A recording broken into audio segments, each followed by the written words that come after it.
Hello दोस्तों, कैसे हैं आप सब। उम्मीद है कि आप सब खैरियत से होंगे। दोस्तों, आज मैं आपको दो नहायत अहम रेलवे स्टेशन और उनके दरमियान की मुसाफत के मनाज़िर आपके साथ शेयर करना चाह रहा हूं, जो जंगी हालात, तिजारत, कारोबार और ख़ास तौर पर कपड़े की पूरे मुल्क और बैरून मुल्क तरसील में अहम किरदार अदा करते हैं।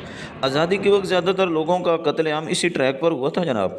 बात हो रही है फैसलाबाद रेलवे स्टेशन से शोरकोट कैंट रेलवे स्टेशन की। दोस्तों, ये दोनों स्टेशन एक दूसरे से 110 किलोमीटर की दूरी पर वाक़ हैं। तो दोस्तों, सफ़र शुरू करने से पहले मेरी आपसे मुद्दबाना इल्तमास है कि जिन दोस्तों ने अभी तक मेरे चैनल पाक टीवी को सब्सक्राइब नहीं किया, तो बराए मेहरबानी चैनल को सब्सक्राइब कर लें और साथ लगे घंटी के आइकन को भी दबा दें।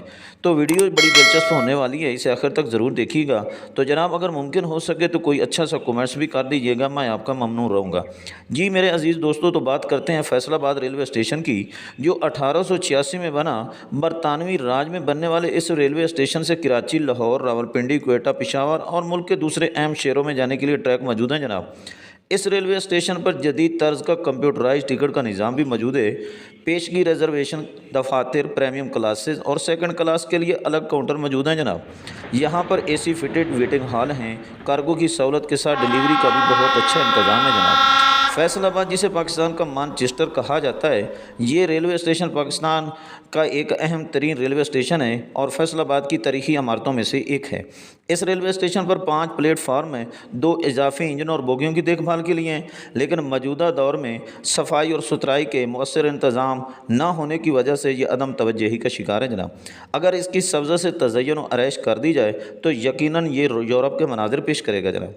तो दोस्तों, शोरकोट कैंट जंक्शन की बात की जाए तो ये रेलवे स्टेशन 1906 में बना। ये जंगी सामान की तरसील के लिए खासी अहमियत का हामिल है जनाब।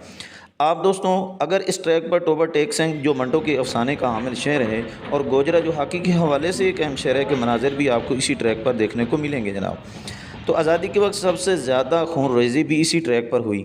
सफ़ेदा, नीम, शहतूत, किकर, फुलाई वगैरह में गिरा ये ट्रैक अपनी खूबसूरती की एक मिसाल है। तो दोस्तों, ज़रूर वक्त निकालिएगा और मुमकिन हो सके तो इस ट्रैक का सफ़र भी कीजिएगा। इसी के साथ आपसे इजाज़त चाहता हूँ। किसी और दिलचस्प वीडियो के साथ फिर मुलाकात होगी। तब तक अपना बहुत सारा ख्याल रखिएगा। अल्लाह आप सबका हामी नासिर हो। फ़ी अमानिल्लाह। अल्लाह हाफ़िज़।